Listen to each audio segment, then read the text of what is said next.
Halo teman-teman, saya dari kelompok 6 akan mempresentasikan hasil diskusi kelompok kami, yaitu contoh kasus auditing komputer based information system dengan anggota saya sendiri, Jessica Lady Kristianovi, NIM 1921141107 sebagai presenter, Siprianus Ratu 19211486 sebagai anggota, Tiara Indah Puspitasari 1921141101 sebagai pengumpul, dan Novita Mawar Sharon 19214093 sebagai penyusun.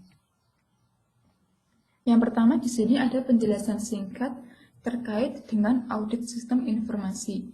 Jadi, audit sistem informasi adalah pemeriksaan atas pengendalian umum dan aplikasi atas sebuah sistem informasi untuk menilai kepatuhannya dengan kebijakan dan prosedur pengendalian internal.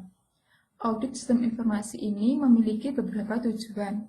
Yang pertama ada tujuan keamanan secara menyeluruh. Ketentuan keamanan untuk melindungi peralatan komputer, program, komunikasi, dan data-data dari akses, modifikasi, atau penghancuran yang tidak diotorisasi.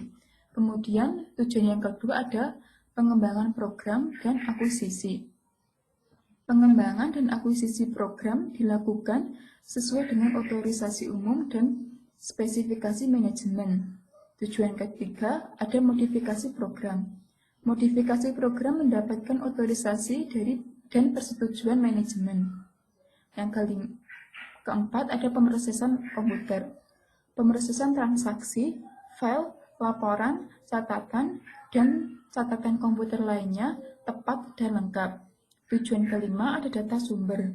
Data sumber yang tidak tepat atau tidak diotorisasi dengan benar dapat diidentifikasi dan ditangani berdasarkan kebijakan manajerial yang telah ditentukan. Untuk tujuan yang terakhir yaitu file data. File-file data komputer tepat, lengkap, dan rahasia. Untuk contohnya sendiri, kelompok kami memilih dari perusahaan Walmart. Jadi, Walmart ini merupakan perusahaan retail terbesar di dunia. Walmart sudah bukan melayani pasar lokal saja, tetapi sudah sampai hingga pasar global. Walmart melengkapi tokonya dengan peralatan scanning terkomputerisasi untuk cash register.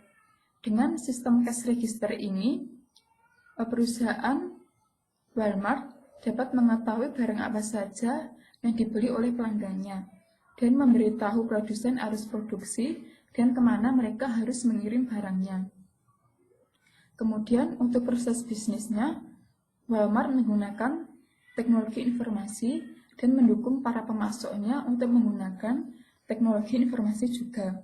Penggunaan teknologi informasi ini dapat memberikan manfaat baik untuk Walmart maupun untuk pemasoknya. Yang pertama yaitu memangkas biaya, meningkatkan kualitas, efisiensi, layanan pelanggan, dan memangkas waktu ke pasar atau ke tempat pemasok.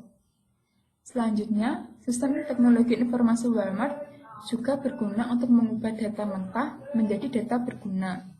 Walmart dapat mengkonsolidasi rincian penjualan dari 3.700 toko dan memprediksi penjualan untuk setiap produk di masing-masing toko dengan keakuratan yang tinggi. Selanjutnya yaitu ada penjelasan kasusnya. Perusahaan Walmart yang terjun dalam pasar global dan memiliki banyak cabang dan membuat perusahaan memilih untuk menggunakan sistem komputer agar menjadi efisien. Auditing yang merupakan proses yang sistematis dan akurat dengan menggunakan bukti-bukti, sehingga lebih memungkinkan perusahaan Walmart menggunakan sistem komputer, mulai dari informasi dari kasir hingga informasi kepada retailer maupun supplier. Perusahaan Walmart memilih berbasis komputer karena auditing dengan komputer lebih berkualitas, tepat, cepat, dan akurat sesuai dengan manajemen yang membutuhkannya. Selanjutnya, keuntungan yang didapat dari Walmart. Di sini ada dua keuntungan. Yang pertama, dengan strategi yang terarah untuk mencapai tujuan dan sistem pengendalian yang terperinci dan baik dalam penerapannya, membuat perusahaan Walmart menjadi perusahaan retail terbesar di dunia. Walaupun pada tahun 2009, Walmart menduduki peringkat kedua sebagai perusahaan terbesar di dunia. Keuntungan yang kedua, teknologi informasi yang dimiliki Walmart membantu dalam kinerja dan operasional perusahaan. Walmart benar-benar mengembangkan teknologi informasinya tidak hanya untuk perusahaannya saja, tetapi Walmart juga mengajak para perusahaan supplier untuk menggunakan teknologi informasi juga agar lebih mudah dalam menjalankan transaksinya. Sekian video dari kelompok kami. Terima kasih.